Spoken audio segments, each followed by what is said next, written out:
Hello again. Welcome to Some Idiot Reads. I'm Cy. I'm Some Idiot.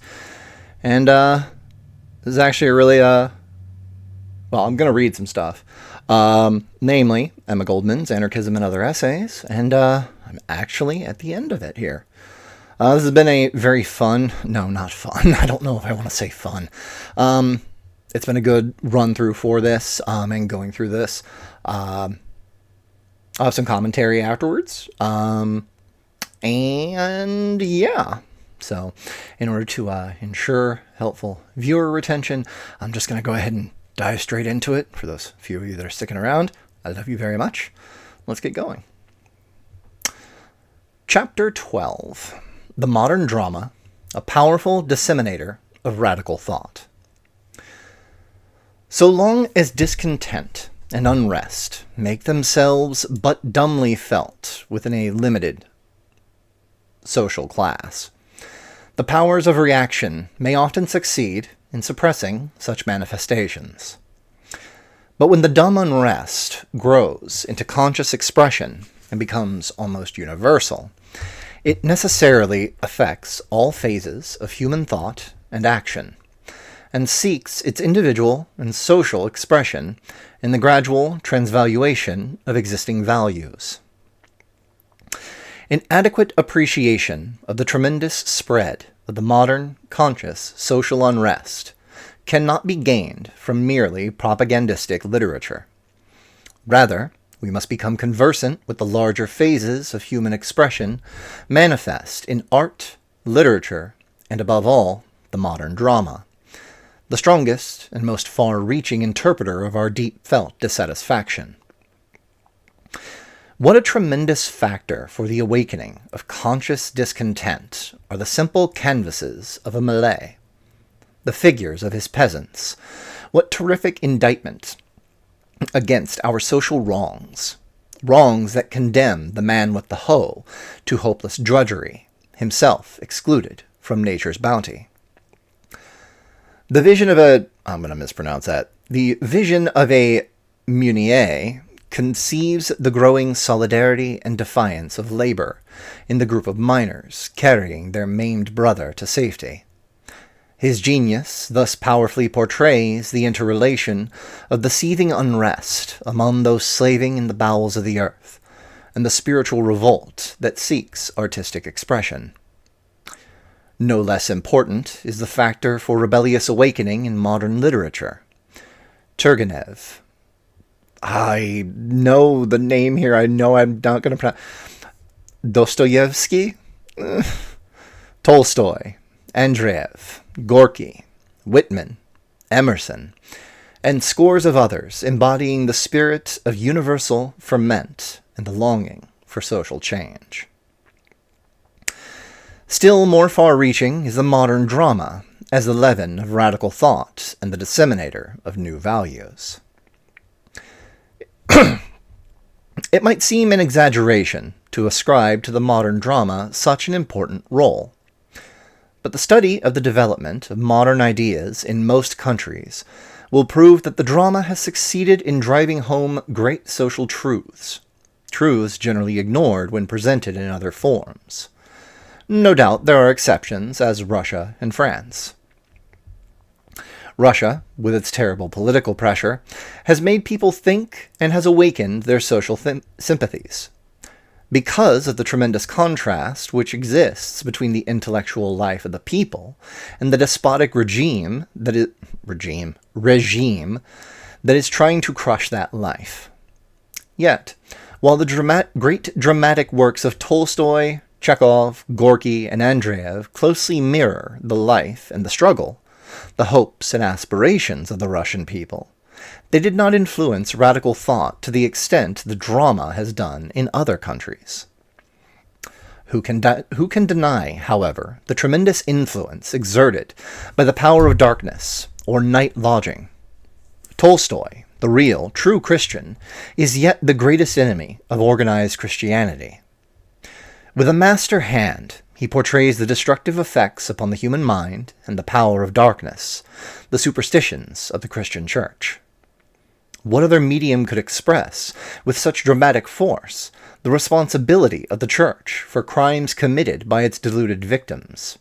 What other medium could, in consequence, rouse the indignation of man's conscience? Similarly direct and powerful is the indictment contained in Gorky's Night Lodging. The social pariahs, forced into poverty and crime, yet desperately clutch at the last vestiges of hope and aspiration. Lost existences, these, blighted and crushed by a cruel, unsocial environment. France, on the other hand, with her continuous struggle for liberty, is indeed the cradle of radical thought. As such, she, too, did not need the drama as a means of awakening. And yet, the works of Brieux, as Robert Rouge, portraying the terrible corruption of the judiciary, and Mirbeau's Les Affaires sont les affaires, picturing the destructive influence of wealth on the human soul, have undoubtedly reached wider circles than most of the articles and books which have been written in France on the social question.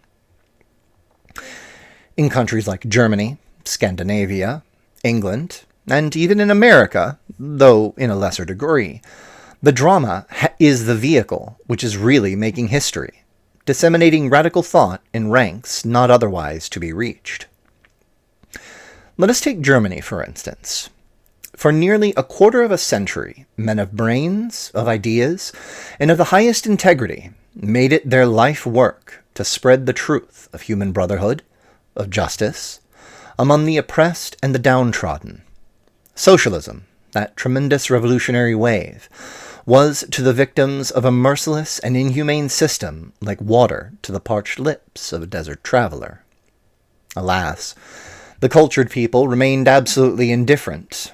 To them, that the revolutionary tide was but the murmur of dissatisfied, discontented men, dangerous, illiterate troublemakers, whose proper place was behind prison bars.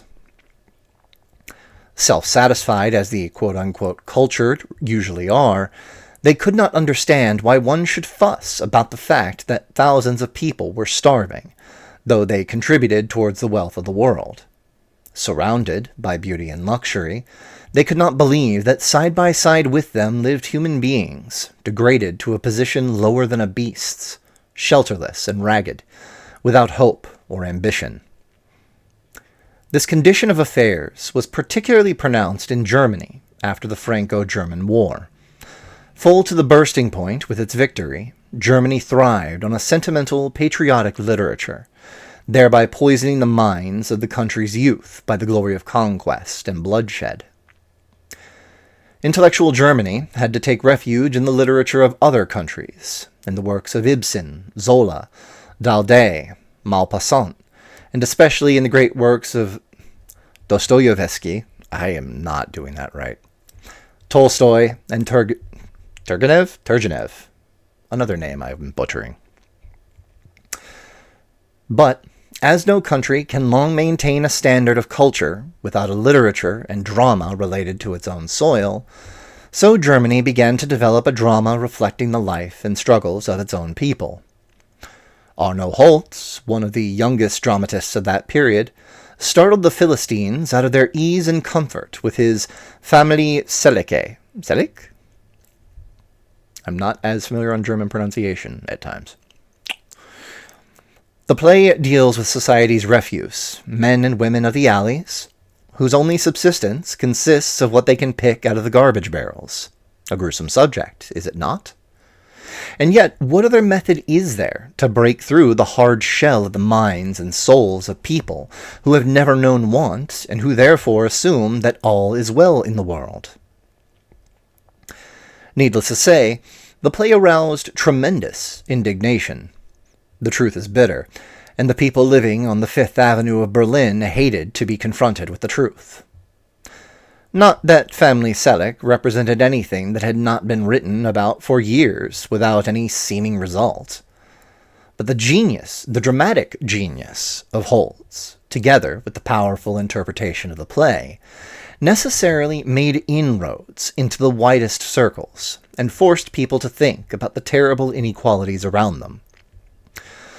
Sundermann's and Heimat deal with vital subjects.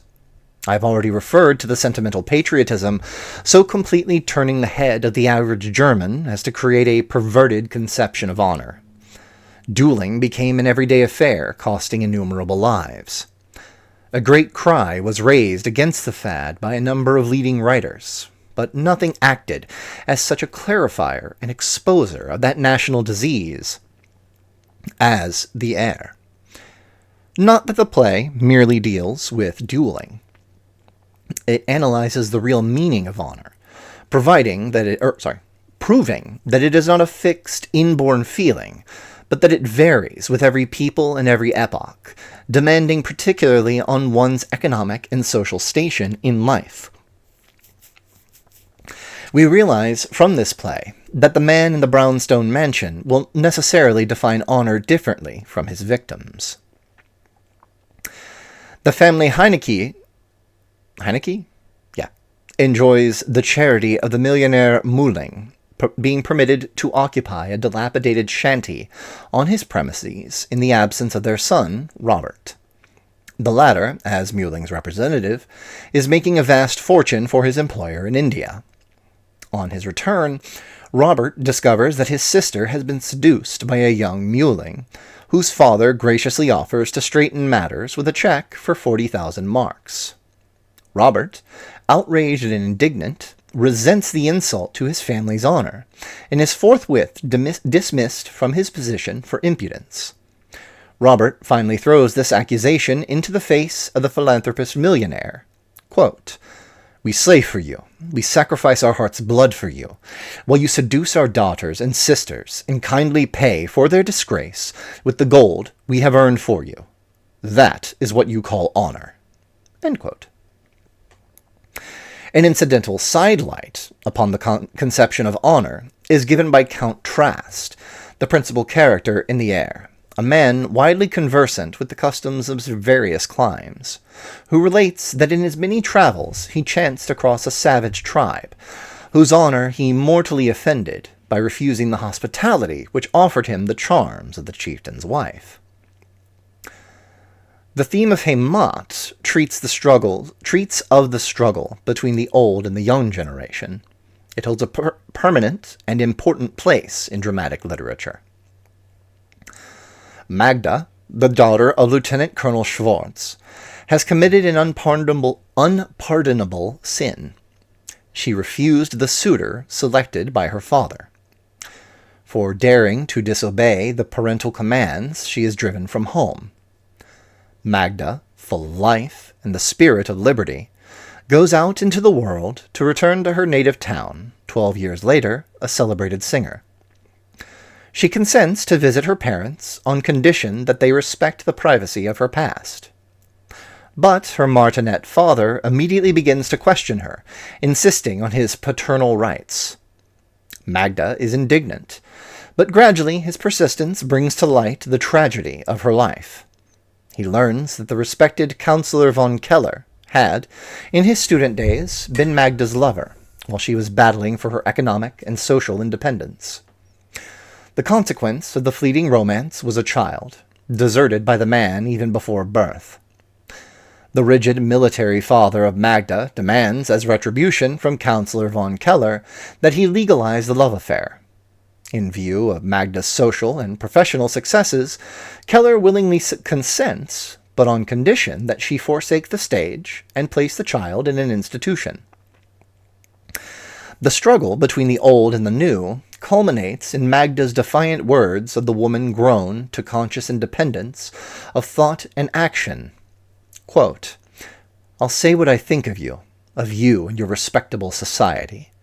Why should I be worse than you, that I must prolong my existence among you by a lie? Why should this gold upon my body, and the luster which surrounds my name, only increase my infamy? Have I not worked early and late for 10 long years? Have I not woven this dress with sleepless nights? Have I not built up my career step by step, like thousands of my kind? Why should I blush before anyone? I am myself, and through myself I have become what I am." End quote. And also really awesome. The general theme of Heimat, the struggle between the old and young generations, was not original. It had been previously treated by a master hand in Fathers and Sons, portraying the awakening of an age. But though artistically far inferior to Turgenev's work, Heimat, depicting the awakening of a sex, provided a powerful revolutionizing factor, mainly because of its dramatic expression. The dramatist, who not only disseminated radicalism, but literally revolutionized the thoughtful Germans, is Gerhard Hauptmann.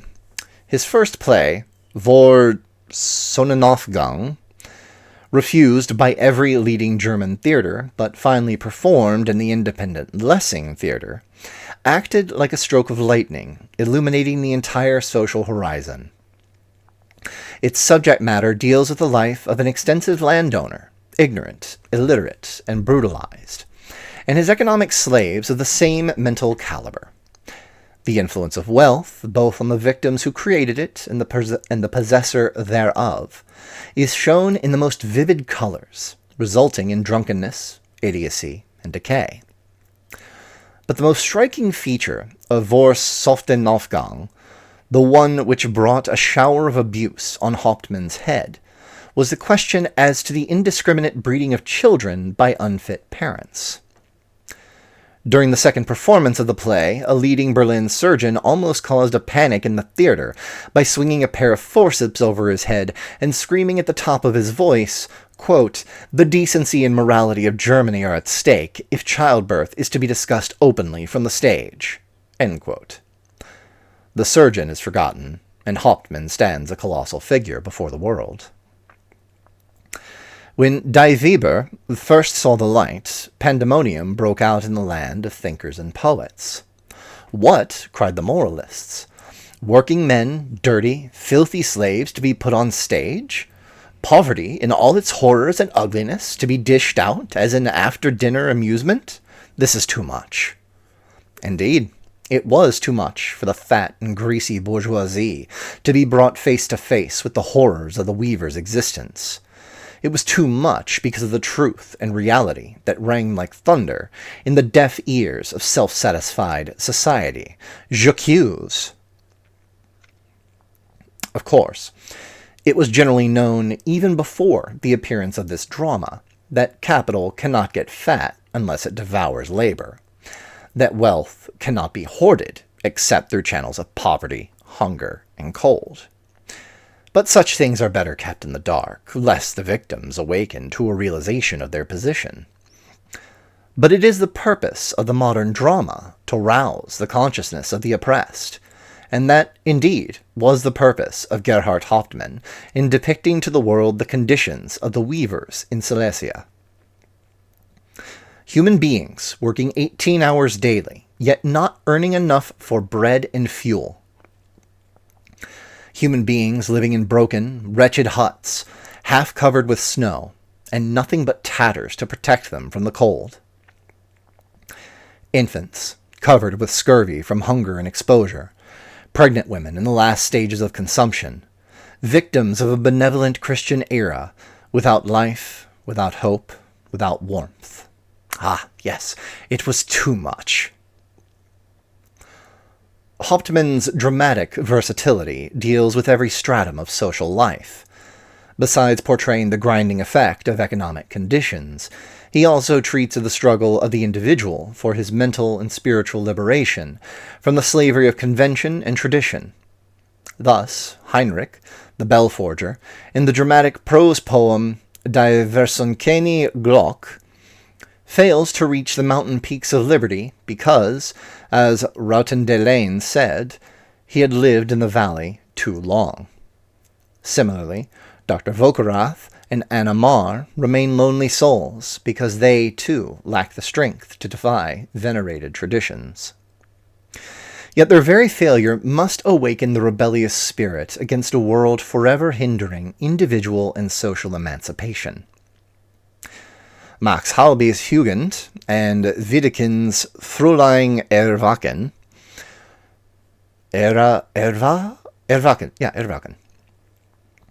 are dramas which have disseminated radical thought in an altogether different direction. They treat of the child and the dense ignorance and narrow Puritanism that meet the awakening of nature. Particularly is this true of Frühlingserwachen, young girls and boys sacrificed on the altar of false education and of our sickening morality that prohibits the enlightenment of youth as to questions so imperative to the health and well-being of society, the origin of life and its functions.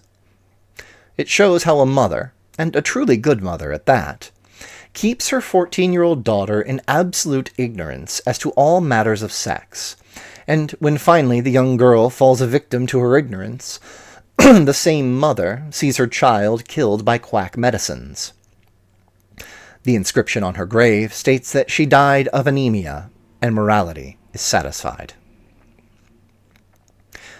The fatality of our puritanic hypocrisy in these matters is especially illuminated by Wedekind insofar as our most promising children fall victims to sex ignorance and the utter lack of appreciation on the part of the teachers of the child's awakening.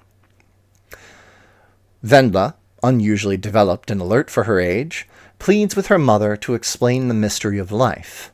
Quote, "I have a sister who has been married for 2.5 years. I myself have been made an aunt for the 3rd time, and I haven't the least idea how it all comes about. Don't be cross, mother dear. Whom in the world should I ask but you? Do not scold me for asking about it. Give me an answer. How does it happen? You cannot really deceive yourself that I, who am 14 years old, still really believe in the stork." End quote. Were her mother herself not a victim of false notions of morality, an affectionate and sensible explanation might have saved her daughter. But the conventional mother seeks to hide her quote-unquote moral shame and embarrassment in this evasive reply, quote, "In order to have a child, one must love the man to whom one is married. One must love him, Wendla, as you, at your age, are still unable to love. Now you know it." End quote. How much Wendla knew, the mother realized too late. The pregnant girl imagines herself ill with dropsy, and when her mother cries in desperation, "You haven't the dropsy, you have a child, girl," the agonized Wendla exclaims in bewilderment, "But it's not possible, mother. I'm not married yet. Oh, mother, why didn't you tell me everything?" With equal stupidity, the boy Morris is driven to suicide because he fails in his school examinations, and Melchior, the youthful father of Wendla's unborn child, is sent to the house of correction, his early sexual awakening stamping him a degenerate in the eyes of teachers and parents. For years, thoughtful men and women in Germany had advocated the compelling necessity of sex enlightenment. Mutterschutz, a publication specifically devoted to frank and intelligent discussion of the sex problem, has been carrying on its agitation for a considerable time. But it remained for the dramatic genius of Wedekind to influence radical thought to the extent of forcing the introduction of sex physiology in many schools of Germany. Scandinavia, like Germany, was advanced through drama much more than any other channel. Long before Ibsen appeared on the scene, Bjornson, the great essayist... That was not Bjornson, that was my phone. Bjornson, the great essayist, thundered against the inequalities and injustice prevalent in those countries. But his was a voice in the wilderness, reaching but the few. Not so with Ibsen. His Brand, Doll's House, Pillars of Society, Ghosts, and An Enemy of the People have considerably undermined the old conceptions, and replaced them by a modern and real view of life. One has but to read Brand to realize the modern conception, let us say, of religion. Religion as an ideal to be achieved on earth. Religion as a principle of human brotherhood, of solidarity, and kindness. Ibsen, the supreme hater of all social shams, has torn the veil of hypocrisy from their faces. His greatest onslaught, however, is on the four cardinal points supporting the flimsy network of society. First, the lie upon which rests the life of today. Second, the futility of sacrifice as preached by our moral codes. Third, petty material consideration, which is the only God the majority worships. And fourth, the deadening influence of provincialism.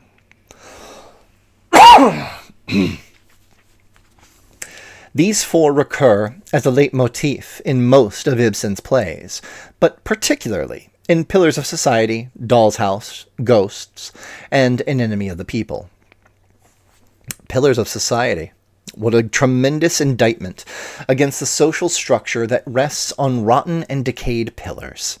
Pillars nicely gilded and apparently intact, yet merely hiding their true condition. And what are these pillars? Consul Bernick, at the very height of his social and financial career, benefactor of his town and the strongest pillar of the community, has reached the summit through the channel of lies, deception, and fraud. He has robbed his bosom friend Johann of his good name, and has betrayed Lona Hessel, the woman he loved, to marry her stepsister for the sake of her money. He has enriched himself by shady transactions, under cover of the community's good, and finally even goes to the extent of endangering human life by preparing the Indian girl, a rotten and dangerous vessel, to go to sea.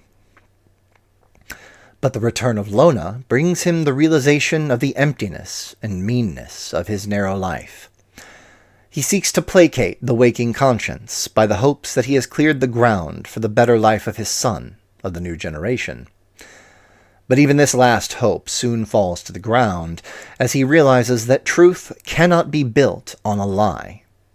At the very moment when the whole town is prepared to celebrate the great benefactor of the community with banquet praise, he himself, now grown to full spiritual manhood, confesses to the assembled townspeople, quote, "I have no right to this homage. My fellow citizens must know me to the core. Then let every one examine himself, and let us realize the prediction that from this event we begin a new time.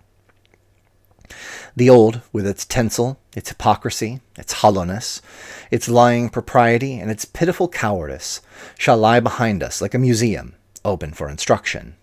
End quote. With A Doll's House, Ibsen has paved the way for woman's emancipation. Nora awakens from her doll's role to the realization of the injustice done to her by her father and her husband, Helmer Torvald. Quote, "While I was at home with father, he used to tell me all his opinions, and I held the same opinions. If I had others, I concealed them, because he would not have approved. He used to call me his doll child, and play with me as I played with my dolls. Then I came to live in your house. You settled everything according to your taste, and I got the same taste as you, or I pretended to. When I look back on it now, I seem to have been living like a beggar, from hand to mouth. I lived by performing tricks for you, Torvald, but you would have it so. You and father have done me a great wrong." End quote. In vain, Helmer uses the old Philistine arguments of wifely duty and social obligations.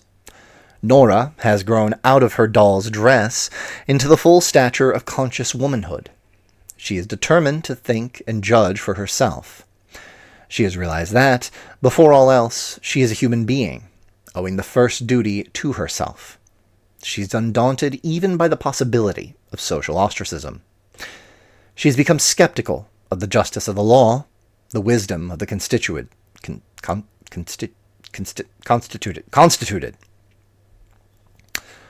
Her rebelling soul rises in protest against the existing. In her own words, quote, "I must make up my mind which is right, society or I." End quote. In her childlike faith in her husband, she had hoped for a great miracle. But it was not the disappointed hope that opened her vision into the falsehoods of marriage. It was rather the smug contentment of Helmer with a safe lie, one that would remain hidden and not endanger his social standing. When Nora closed behind her the door of her gilded cage and went out into the world a new, regenerated personality, she opened the gate of freedom and truth for her own sex and the race to come. More than any other play, Ghosts has acted like a bomb explosion, shaking the social structure to its very foundations. In Doll's House, the justification of the union between Nora and Helmer rested at least on the husband's conception of integrity and rigid adherence to our social morality.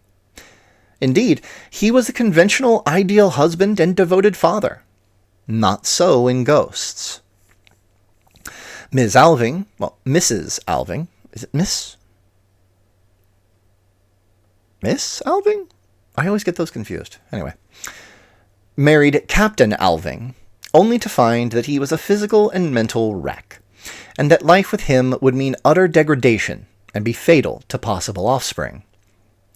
In her despair, she turned to her youth's companion, young Pastor Manders, who, as the true savior of souls for heaven, must needs be indifferent to earthly necessities. He sent her back to shame and degradation, to her duties, to husband and home. Indeed, happiness, to him, was but the unholy manifestation of a rebellious spirit, and a wife's duty was not to judge, but, quote, to bear with humility the cross which a higher power had for your own good laid upon you, end quote. Ms. Alving bore the cross for 26 long years, not for the sake of a higher power, but for her little son Oswald, whom she longed to save from the poisonous atmosphere of her husband's home. It was also for the sake of the beloved son that she supported the lie of his father's goodness, in superstitious awe of quote-unquote duty and decency. She learned, alas, too late, that the sacrifice of her entire life had been in vain, and that her son Oswald was visited by the sins of his father, that he was irrevocably doomed. This, too, she learned, that, quote, we are all of us ghosts. It is not only what we have inherited from our father and mother that walks in us. It is all sorts of dead ideas and lifeless old beliefs. They have no vitality, but they cling to us all the same, and we can't get rid of them. And then we are, one and all, so pitifully afraid of light. When you have forced me under the yoke you call duty and obligation, when you praised as right and proper that my whole soul rebelled against something loathsome, it was then that I began to look into the seams of your doctrine. I only wished to pick at a single knot, but when I had got that undone, the whole thing raveled out, and then I understood that it was all machine-sewn. End quote. How could a society, machine-sewn, fathom seeing the depths whence issued the great masterpiece of Henrik Ibsen? It could not understand, and therefore it poured vials of abuse and venom upon its greatest benefactor. That Ibsen was not daunted, he has proved by his reply in An Enemy of the People. In that great drama, Ibsen performs the last funeral rites over a decaying and dying social system. Out of its ashes rises the regenerated individual, the bold and daring rebel. Dr. Stockman, an idealist full of sympathy and solidarity, is called to his native town as the physician of the baths. He soon discovers that the latter are built on a swamp, and that instead of finding relief, the patients who flock to the place are being poisoned. An honest man, of strong convictions, the doctor considers it his duty to make his discovery known. But he soon learns that dividends and profits are concerned neither with health nor principles. Even the reformers of the town, represented in the People's Messenger, always ready to prate of their devotion to the people, withdraw their support from the reckless idealist the moment they learn that the doctor's discovery may bring the town into disrepute and thus injure their pockets.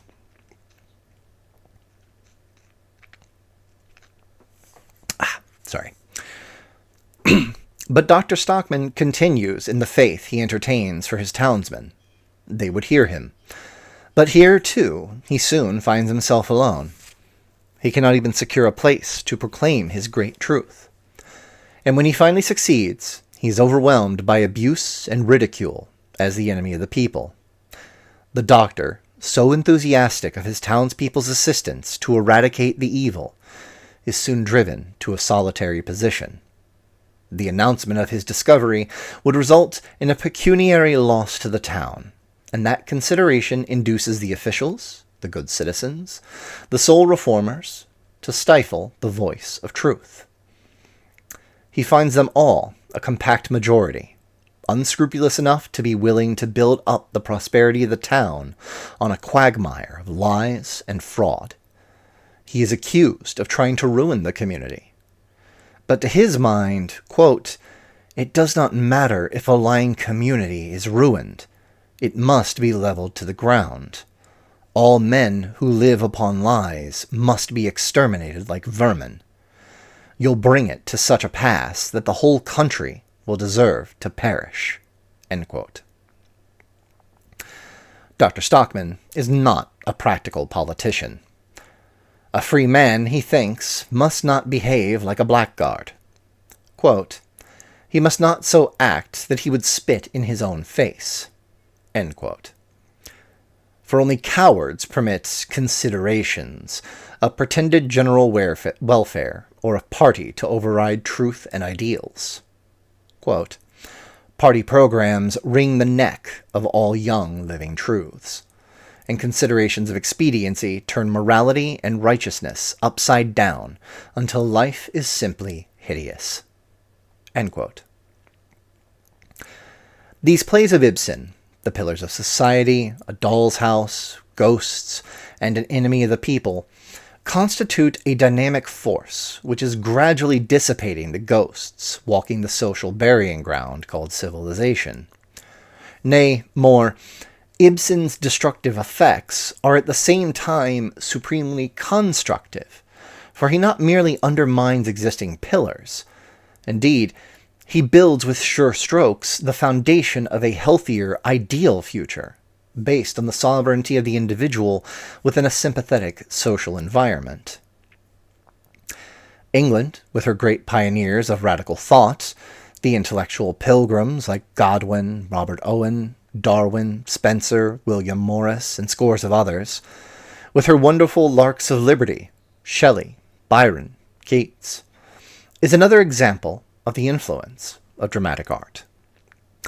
Within comparatively few years, the dramatic works of Shaw, Pinero, Galsworthy, Rand Kennedy have carried radical thought to the ears formerly deaf even to Great Britain's wondrous poets. Thus, a public which will remain indifferent reading an essay by Robert Owen on poverty, or ignore Bernard Shaw's socialistic tracts, was made to think by Major Barbara, wherein poverty is described as the greatest crime of Christian civilization. Quote, "Poverty makes people weak, slavish, puny. Poverty creates disease, crime, prostitution. In fine, poverty is responsible for all the ills and evils of the world." End quote. Poverty also necessitates dependency, charitable organizations, institutions that thrive off the very thing they are trying to destroy. The Salvation Army, for instance, as shown in Major Barbara, fights drunkenness. Yet one of its greatest contributors is Badger, a whiskey distiller, who furnishes yearly thousands of pounds to do away with the very source of his wealth. Bernard Shaw therefore concludes that the only real benefactor of society is a man like Undershaft, Barbara's father, a cannon manufacturer, whose theory of life is that powder is stronger than words. Quote, "The worst of crimes," says Undershaft, "is poverty. All the other crimes are virtues beside it. All the other dishonors are chivalry itself by comparison. Poverty blights whole cities, spreads horrible pestilences, strikes dead the very soul of all who come within sight, sound, or smell of it. What you call crime is nothing. A murder here, a theft there, a blow now, and a curse there. What do they matter? They are only the accidents and illnesses of life. There are not 50 genuine professional criminals in London. But there are millions of poor people, abject people, dirty people, ill-fed, ill-clothed people. They poison us morally and physically. They kill the happiness of society. They force us to do away with our own liberties and to organize unnatural cruelties, for fear they should rise against us and drag us down into their abyss. Poverty and slavery have stood up for centuries to your sermons and leading articles. They will not stand up to my machine guns. Don't preach at them. Don't reason with them. Kill them. It is the final test of conviction, the only lever strong enough to overturn a social system. Vote? When you vote, you only change the name of the cabinet. When you shoot, you pull down governments, inaugurate new epochs, abolish old orders, and set up new. End quote. No wonder people cared little to read Mr. Shaw's socialist tracts. In no other way but the drama could he deliver such forcible historic truths.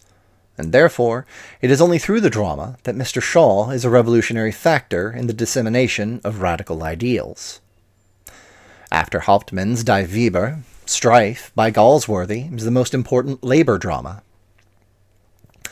The theme of Strife is a strike with two dominant factors.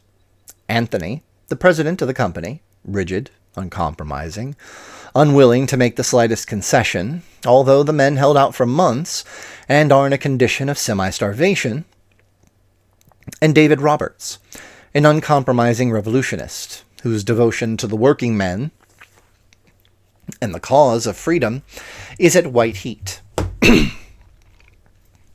Between them, the strikers are worn and weary with the terrible struggle, and are harassed and driven by the awful sight of poverty and want in their families. The most marvelous and brilliant piece of work in Strife is Galsworthy's portrayal of the mob in its fickleness and lack of backbone. One moment they applaud Thomas, who speaks of the power of God and religion and admonishes the men against rebellion. The next instant, they are carried away by a walking delegate who pleads the cause of the nation, the union that always stands for compromise, which forsakes the working men whenever they dare strike for independent demands. Again, they are aglow with the earnestness, the spirit, and the intensity of David Roberts, all these people willing to go in whatever direction the wind blows. It is a curse of the working class that they always follow like sheep led to the slaughter. Consistency is the greatest crime of our commercial age. No matter how intense the spirit or how unimportant the man, the moment he will not allow himself to be used or sell his principles, he's thrown in the dust heap. Such was the fate of the president of the company, Anthony, and of David Roberts. To be sure, they represented opposite poles antagonistic to each other, poles divided by a terrible gap that can never be bridged over, yet they shared a common fate. Anthony is the embodiment of conservatism, of old ideas, of iron methods. Quote, I have been the chairman of this company 32 years. I have fought the men 4 times. I have never been defeated. It has been said that times have changed. If they have, I have not changed with them. It has been said that masters and men are equal. Can't. There can be only one master in a house. It has been said that capital and labor have the same interests. Can't. Their interests are as wide asunder as the poles. There is only one way of treating men, with the iron rod. Masters are masters. Men are men. We may not like this adherence to old reactionary notions, and yet there is something admirable in the courage and consistency of this man. Nor is he half as dangerous to the interests of the oppressed as our sentimental and soft reformers who rob with 9 fingers and give libraries with the 10th, who grind human beings, like Russell Sage, and then spend millions of dollars in social research work, who turn beautiful young plants into faded old women, and then give them a few paltry dollars or found a home for working girls. Anthony is a worthy foe, and to fight such a foe, one must learn to meet him in open battle. David Roberts has all the mental and moral attributes of this adversary, coupled with the spirit of revolt and the depth of modern ideas. He, too, is consistent and wants nothing for his class short of complete victory. Quote, "It is not for this little moment of time that we are fighting, not for our own little bodies and their warmth. It is for all those who come after, for all times. O men, for the love of them, don't turn up another stone on their heads. Don't help to blacken the sky. If we can shake that white-faced monster with the bloody lips that has sucked the lives out of ourselves, our wives, our children, since the world began, if we have not the hearts of men to stand against it, breast to breast and eye to eye, and force it backward till it cry for mercy, it will go on, sucking life, and we shall stay forever where we are, less than the very dogs." End quote. It is inevitable that compromise and petty interest should pass on and leave two such giants behind. Inevitable until the mass will reach the stature of a David Roberts. Will it ever? Prophecy is not the vocation of the dramatist, yet the moral lesson is evident. One cannot help realizing that the working men will have to use methods hitherto unfamiliar to them, that they will have to discard all those elements in their midst that are forever ready to reconcile the irreconcilable, namely capital and labor. They will have to learn that characters like David Roberts are the very forces that have revolutionized the world, and thus paved the way for emancipation out of the clutches of that quote-unquote white-faced monster with the bloody lips, towards a brighter horizon, a freer life, and deeper recognition of human values. No subject of equal social import has received such extensive consideration within the last few years as the question of prison and punishment. Hardly any magazine of consequence that has not devoted its columns to the discussion of this vital theme. A number of books by able writers, both in America and abroad, have discussed this topic from the historic, psychologic, and social standpoint, all agreeing that present penal institutions and our mode of coping with crime have, in every respect, proved inadequate as well as wasteful. One would expect that something very radical should result from the cumulative literary indictment of the social crimes perpetrated upon the prisoner. Yet, with the exception of a few minor and comparatively insignificant reforms in some of our prisons, absolutely nothing has been accomplished.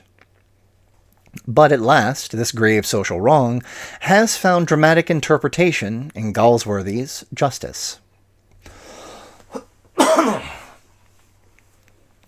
The play opens in the office of James Howe and Sons, solicitors. The senior clerk, Robert Coxon, discovers that a check he had issued for £9 had been forged to 90. By elimination, suspicion falls upon William Falder, the junior office clerk.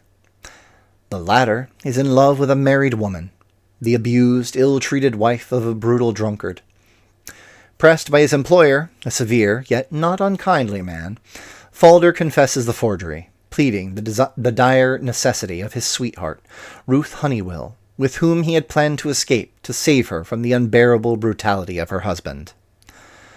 Notwithstanding the entreaties of the young Walter, who is touched by modern ideals, his father, a moral and law-respecting citizen, turns Falder over to the police. The second act, in the courtroom, shows justice in the very process of manufacture. The scene equals in dramatic power and psychologic verity the great court scene in Resurrection. Young Falder, a nervous and rather weakly youth of 23, stands before the bar. Ruth, his married sweetheart, full of love and devotion, burns with anxiety to save the youth whose affection brought about his present predicament. The young man is defended by lawyer Fromm, whose speech to the jury is a masterpiece of deep social philosophy, wreathed in the tendrils of human understanding and sympathy. He does not attempt to dispute the mere fact of Falder having altered the check, and though he pleads temporary aberration in the defense of his client, that plea is based upon a social consciousness as deep and all-embracing as the roots of our social ills. Quote, the background of life, that palpitating life, which always lies behind the commission of a crime. End quote. He shows Falder to have faced the alternative of seeing the beloved woman murdered by her brutal husband, whom she cannot divorce, or of taking the law into his own hands.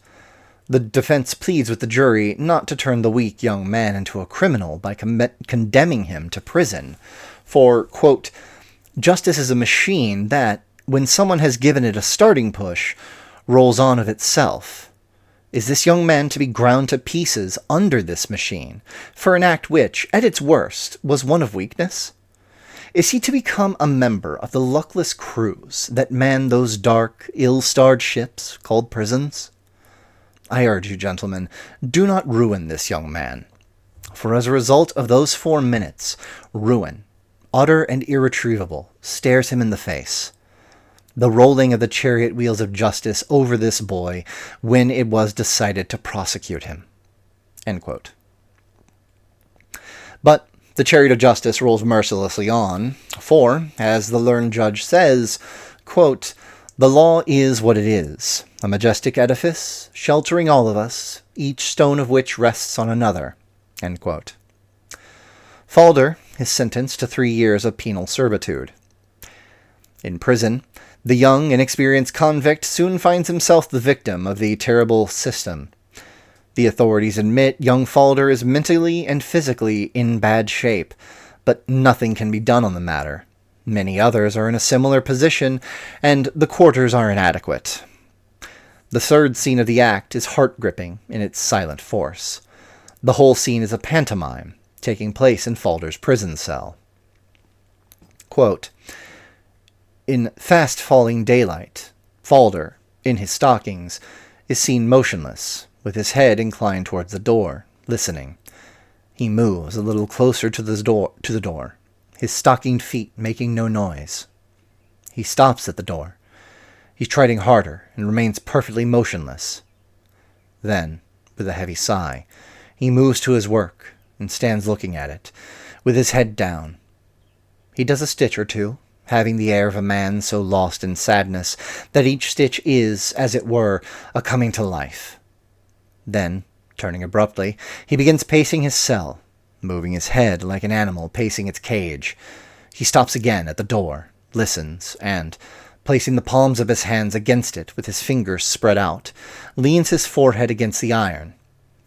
Turning from it, presently, he moves slowly back towards the window, holding his head as if he felt that it was going to burst, and stops under the window.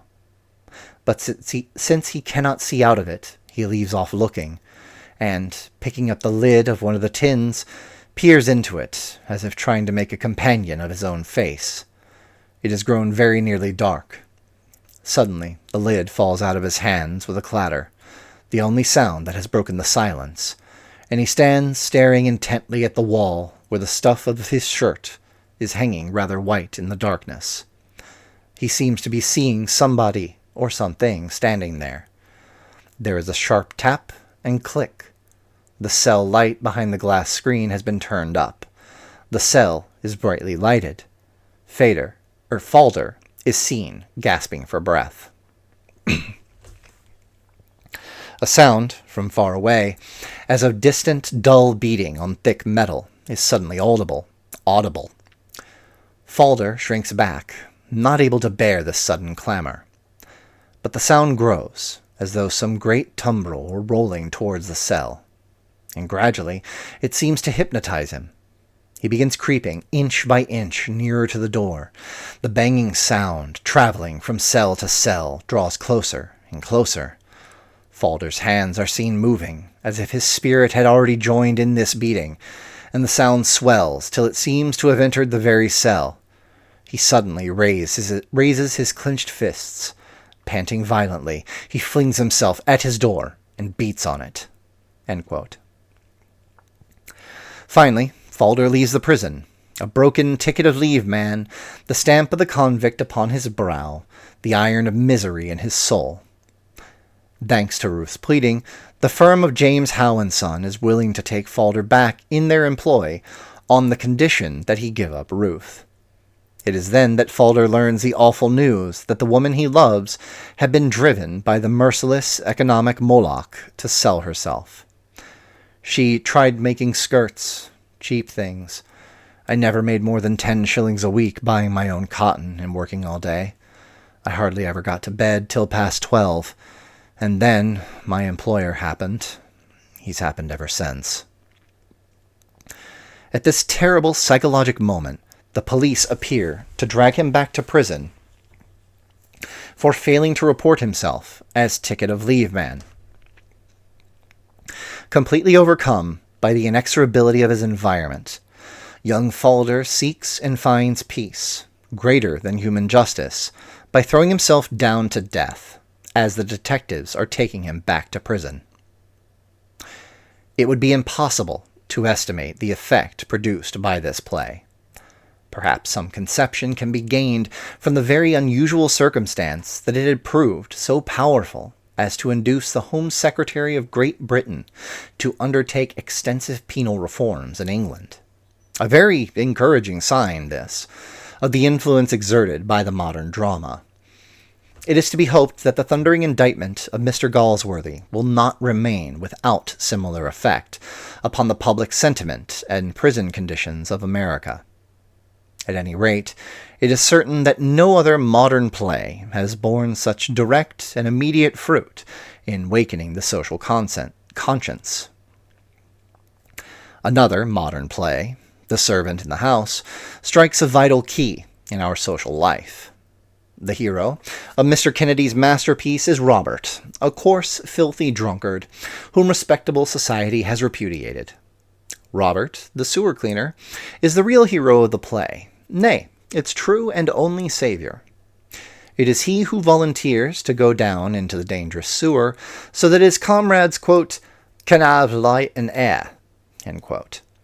After all, has he not sacrificed his life always so that others may have light and air? The thought that labor is the redeemer of social well-being has been cried from the housetops in every tongue and every clime. Yet the simple words of Robert express the significance of labor and its mission with far greater potency. America is still in its dramatic infancy. Most of the attempts along this line to mirror life have been wretched failures. Still, there are hopeful signs that the attitude of the intelligent public toward modern plays, even if they be from foreign soil. The only real drama America has produced so far is The Easiest Way by Eugene Walter. It is supposed to represent a quote-unquote peculiar phase of New York life. If that were all, it would be of minor significance. That which gives the play its real importance and value lies much deeper. It lies, first, in the fundamental current of our social fabric, which drives us all. Even stronger characters than Laura into The Easiest Way, a way so destructive of integrity, truth, and justice. Secondly, the cruel, senseless fatalism conditioned in Laura's sex. These two features put the universal stamp upon the play and characterize it as one of the strongest dramatic indictments against society. The criminal waste of human energy, in economic and social conditions, drives Laura as it drives the average girl to marry any man for a home, or as it drives men to endure the worst indignities for a miserable pittance. Then there is that other respectable institution, the fatalism of Laura's sex. The inevitability of that force is summed up in the following words. Quote, "Don't you know that we lost count no more, or that we count no more in the life of these men than tamed animals? It's a game, and if we don't play our cards well, we lose." End quote. Woman, in that battle with life, has but one weapon, one commodity: sex. That alone serves as a trump card in the game of life. This blind fatalism has made of woman a parasite, an inert thing. Why then expect perseverance or energy of Laura? The easiest way is the path mapped out for her from time immemorial. She could follow no other. A number of other plays could be quoted as characteristic of the growing role of the drama as a disseminator of radical thought. Suffice it to mention The Third Degree by Charles Klein, The Fourth Estate by Medal Patterson, A Man's World by Ida Crouchers, all pointing to the dawn of dramatic art in America, in art which is discovering to the people the terrible diseases of our social body. It has been said of old, all roads lead to Rome. In paraphrased application to the tendencies of our day, it may be said that all roads lead to the great social reconstruction. The economic awakening of the working man, and his realization of the necessity for concerted industrial action, the tendencies of modern education, especially in their application to the free development of the child, the spirit of growing unrest, expressed through and cultivated by art and literature, all pave the way to the open road. Above all, the modern drama, operating through the double channel of dramatist and interpreter, affecting as it does both mind and heart, is the strongest force in developing social discontent, swelling the powerful tide of unrest that sweeps onward and over the dam of ignorance, prejudice, and superstition. And that concludes Emma Goldman's Anarchism and Other Essays. I couldn't help but think during the majority of reading through that of various parallels to the subject matter of this chapter that I noticed over the years. I think what stands out to me was one, it first came to mind. I first actively realized it and thought about it in this context of media reflecting undercurrents of society and illustrating that in a I don't want to say concise, but in a more visceral way, was actually it was the song by Disturbed, their cover of Land of Confusion, as well as their original song 10,000 Fists. That entire album, really. Sons of Plunder, another excellent one for it. Particularly in the aughts, there was a lot of musical interplay going on about the cruelties that we've been dealing with for decades. As an elder millennial, I've told so many people over time, when we were growing up, I graduated in 2002. When we were growing up, we were told that there was going to be a world where if you worked hard, you'd be able to succeed at whatever. You didn't actually need to go to college or anything like that. Just work hard and you'll be rewarded for stuff. And then about 2 years, about 2 years in to, finally being an adult, within that time, things shifted. And it all became about having credit. Credit scores became a huge thing at that point in time. And I didn't have one. I scrupulously made a point to avoid that for the longest time. And that shot me in the foot later on down the line. But all of it is to say there was a world that we were prepped for that ceased to exist. And I won't go on the political soapbox even though this is certainly the work one could and should do that for. I don't want to wind up, dragging this on. This is already at like an hour. But we were caught flat-footed, and we spent the better part of a decade just trying to play catch-up and understand the rules. No one understood the rules. We didn't know the trends of how it all worked at the time. And it took a lot out of us. Or at the very least, on my own end, if I'm being honest with myself, like observing myself and over time, and friends and associates, people I've interacted with over the years, it drained the hell out of us. That's why so many millennials just seem so damn exhausted. Also, probably why we're so heavy on nostalgia, because we remember a world that, had hope as a function.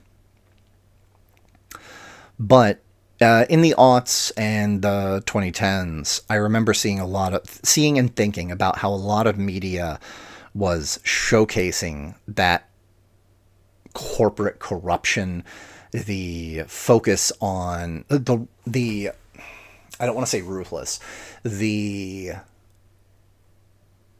no, maybe ruthless is the right word. Just the focus on money, on possessions, on greed. And like it was being illustrated, that is the sign of the villain. Like, come on, name a movie where the person obsessed with greed was the hero. I'm honestly actually curious. If you can actually think of one, please tell me. With the exception of Han Solo. Because ultimately, Han Solo chose... I mean, yeah, he still needed to get paid to, like, pay off Jabba, but, like, he still chose a degree of selflessness as opposed to continuing to be a smuggler. He chose selflessness versus the selfishness and watching out for his skin. So Han Solo is a archetypal scoundrel, not a paragon of greed. But like, what heroic character is there that actually like was embodying greed in the way you see from Musk, fucking Bezos, Zuckerberg, our current president? Like, when have they ever narratively been the heroes? Because I'm pretty sure the answer is never. And so, I don't know, I'm honestly rambling at this point. But like, I was thinking about a lot of that while reading through this, particularly again, I think the actual album was 10,000 Fists. That was the Disturbed album. And man, they killed it with that cover of Land of Confusion. Whew. That thing sends chills. Anyway, so this video will be coming out on the what day? What day? It will be should be releasing on the 11th. That will be a few days after a video on the 9th. Which at this point is probably going to be a shortish video that I am going to be recording after this. So this will show after the video that I'm going to record after this. TLDR if you had missed it. My birthday, May 8th. Successfully completing my 40th revolution around the sun and popping into 41. I am old. But I'm going to be out of town, so things are a little weird. We've also just got a little bit more shake up. We're going to try changing some things around here. We should have actually finished up with our current run of Satisfactory, Season 1, as we are referring to it now. But we will be continuing that sometime soon. I don't know. Time is a little bit squiffy right now because I'm really just focusing on getting this week off and out of town. I'm going to be going to the Tennessee Renaissance Festival. I may have had a short uploaded yesterday. I think we're going on Saturday. I may have had a short uploaded yesterday or several shorts. Maybe I'm sitting on them. I don't know. Maybe I didn't do any at all. I have no idea. I'm probably going to do at least one or two because, I don't know, I just want to do that sort of thing. Maybe I'll do some when I go to, OREN this year. But, anyway. So yeah, there's some other stuff. Probably going to have a slowdown. I'm going to continue doing the Some Idiot Reads. Those are still going to be a weekly release. I just have to moderate my solo runs because, those have a cost associated for, paying John as an editor. I truly, deeply appreciate all the work that he does, and I need to pay him for these things. But I can't rack up too much of a bill because I'm still doing my day job and paying normal bills, and we live in a shared capitalist dystopia that is just getting progressively worse. Are we winning yet? I don't think I've done an idiot rambling this long in a hot minute, so.